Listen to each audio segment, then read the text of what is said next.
نحمده ونصلي على رسوله الكريم أما بعد فأعوذ بالله من الشيطان الرجيم بسم الله الرحمن الرحيم واعتصموا بحبل الله جميعا ولا تفرقوا وقال النبي صلى الله عليه وسلم من كان في عون أخيه كان الله في عونه ومن كان في حاجة أخيه كان الله في حاجته أو كما قال عليه الصلاة والسلام صدق الله وصدق رسوله النبي الكريم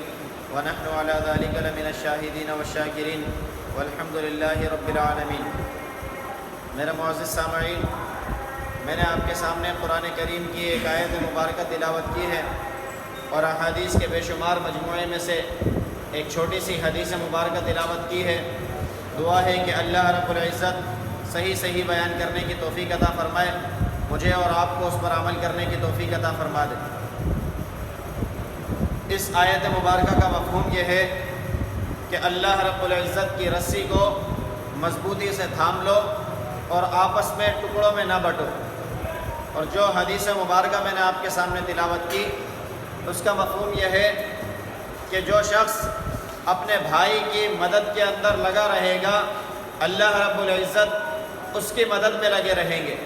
اور جو کوئی شخص اپنے دوسرے بھائی کی حاجت ضرورت کو پورا کرنے کے لیے تگ و دو اور محنت کرے گا تو اللہ رب العزت اس کی ضروریات کو پورا کر دیں گے۔ آج کا معاشرہ، جس معاشرے میں میں اور آپ زندگی بسر کر رہے ہیں، دیکھنے میں یہ آیا کہ ہم معاشرے کے اندر ایک ساتھ تو رہتے ہیں لیکن میرے اور آپ کے مسائل حل ہونے کی طرف نہیں جا رہے، بلکہ مسائل مشکلات میں پڑتے چلے جا رہے ہیں۔ ایک مشکل سے نکلنے کے بعد دوسرے مشکل میں پھنس کر ہم رہ جاتے ہیں، مشکل در مشکل ہمارے پاس آتی چلی جا رہی ہے۔ اس کی حقیقت یہ ہے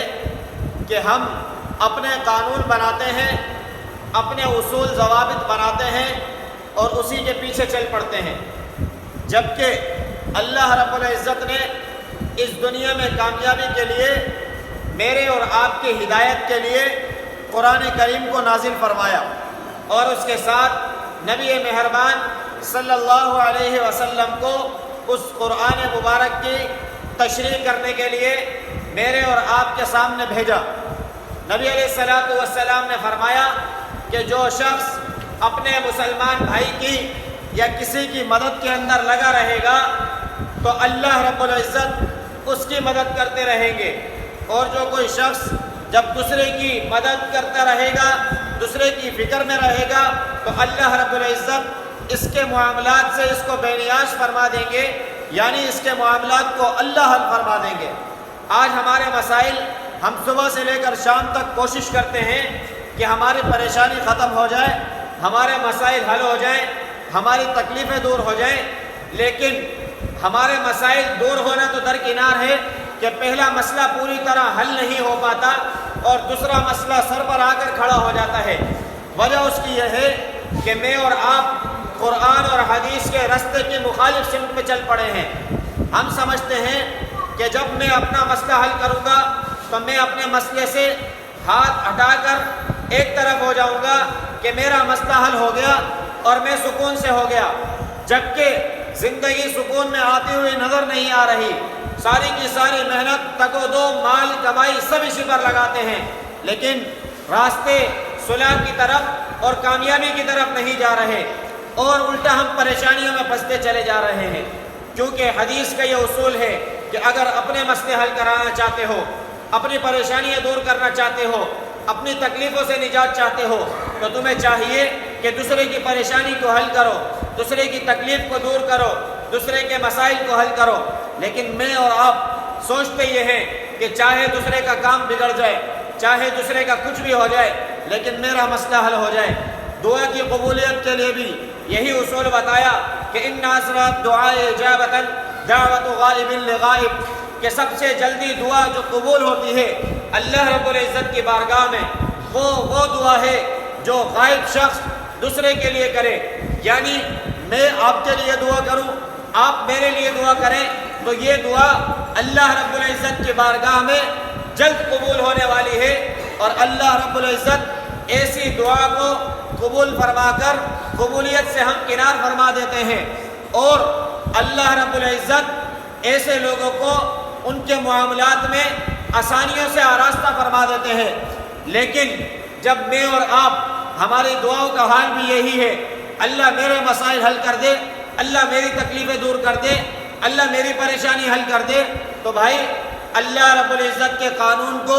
میں اور آپ خود ہٹا رہے ہیں، جبکہ اللہ رب العزت کا قانون تو یہ تھا کہ میرا فلاں بھائی پریشانی میں مبتلا ہے، اللہ اس کے مسائل حل کر دے،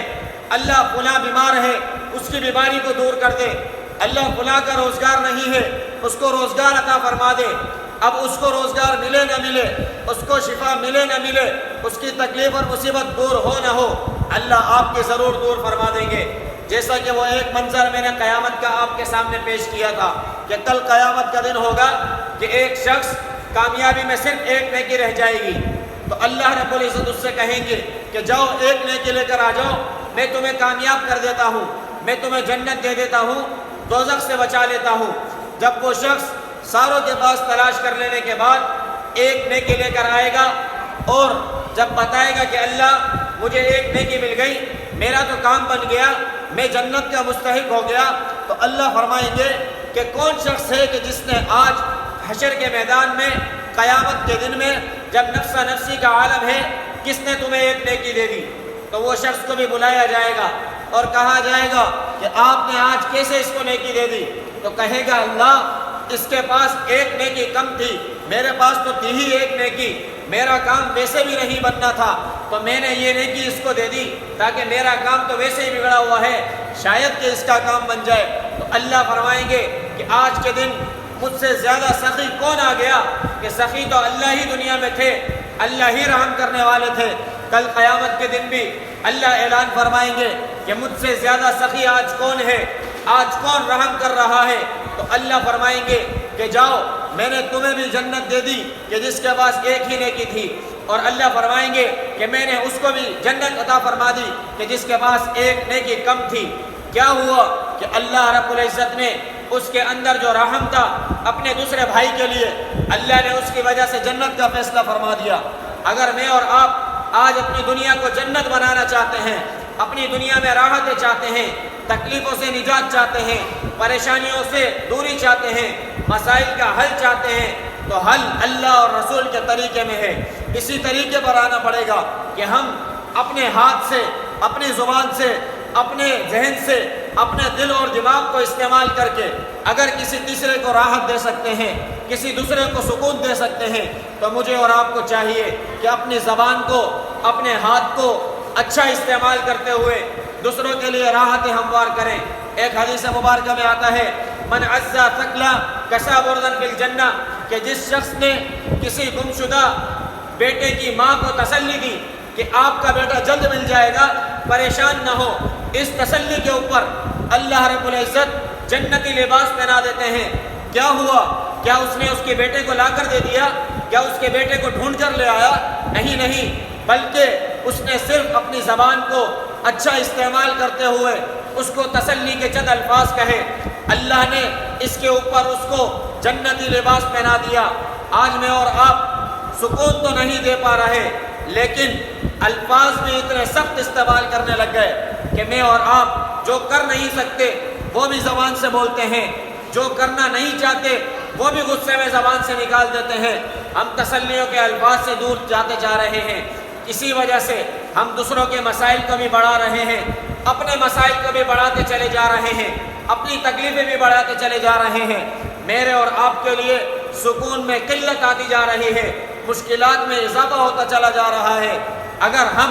دنیا کے مسائل کو حل چاہتے ہیں، دنیا میں راحتیں چاہتے ہیں، دنیا میں تکلیفوں سے دوری چاہتے ہیں، تو ہمیں نبی علیہ الصلوۃ والسلام کے طریقوں پر آنا پڑے گا، اسی سیرت کو اپنانا پڑے گا، یہ قرآن کے اصول کو اپنانا پڑے گا۔ قرآن کوئی طاقوں میں سجانے کی کتاب نہیں ہے، قرآن کوئی چوم کر رکھنے کی کتاب نہیں ہے، قرآن تو انسان کے ساتھ فہرست ہے کہ اللہ نے یہ اصول بتائے کہ اس طریقے سے چلو گے تو تم صحیح رہو گے، تمہاری مشین صحیح رہے گی، تم صحیح سالم اس دنیا سے نکل جاؤ گے۔ لیکن اگر قرآن کے اصول کے خلاف اپنے آپ کو چلاؤ گے تو تم بربادی کی طرف جاؤ گے، تم ناکامی کی طرف جاؤ گے، تم خرابی کی طرف چلے جاؤ گے۔